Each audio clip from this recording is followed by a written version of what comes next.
Srija Ghosh বড়িতগুড়ি high স্কুলের topper, প্রাপ্ত নম্বর 657। ও তো আশা করেছিল 680, কিন্তু হয়নি। সায়েন্স নিয়ে পড়ছে, বড়িতগুড়ি হাই স্কুলের খুব মেধাবী মেয়ে।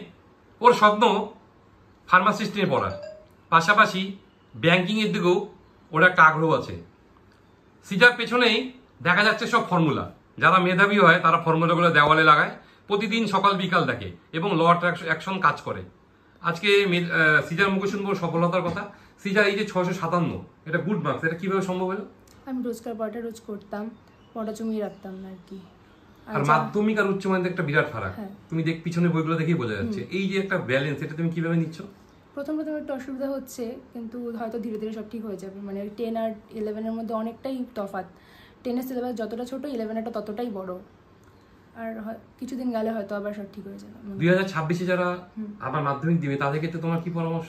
তাদের পরামর্শ যে কোশ্চেন ব্যাংক সলভ করা আর রোজ নতুন নতুন মানে কিছু পড়া আর কি। স্যাররা যেগুলো দেয় সেগুলো করে রাখা, জমিয়ে না রাখা পড়াটা আর কি। তোমার ফার্মাসিস্ট পড়ার আগ্রহটা কিভাবে আসলো আফটার 12? আমার বাবা এই লাইনের সঙ্গে যুক্ত, তো আমারও ওইটা ভালো লাগে আর কি। আচ্ছা, তারপরে তুমি বলছো ব্যাংকিং এর পরীক্ষাও দিবা, মানে এই ব্যাংকিং এর পরীক্ষাটা তোমার কিভাবে আসলো? ওটা তো পুরো অঙ্কের ব্যাপার। ভালো লাগে, আমার অঙ্ক করতেও ভালো লাগে। তোমার এমনি এইবার তোমার মাধ্যমিকে সবথেকে বেশি নাম্বার কিসে আসছে? বাংলায়। কত? 97। আর অঙ্কে? অঙ্কে 91। মানে তোমার কম হওয়ার কোন কোন সাবজেক্টে কম আসছে? কম অঙ্কেই সবচেয়ে কম আসছে, 91।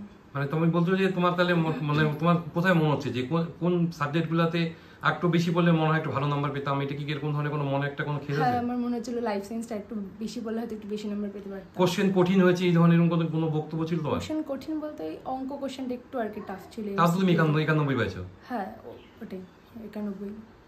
আগামীতে তোমার স্বপ্ন হচ্ছে ফার্মাসিস্ট বা ব্যাংকিং এর লাইনে যদি যেতে পারি আর কি।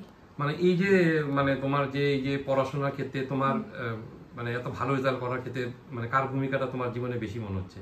আমার মা বাবা, আমার টিচাররা। কিভাবে তোমায় গাইড করতো মা বাবা?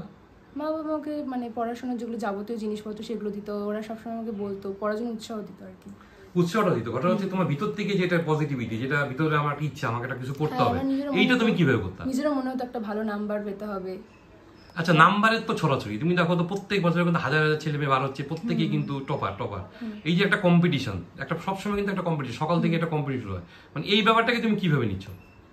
কম্পিটিশন নিজের প্রস্তুতিটা নিজের কাছেই করতে হয়। এখন নিজে যেটুকু করতে পারছি করছি আর কি। ডেলি কত ঘন্টা পড়াশোনা করো এখন?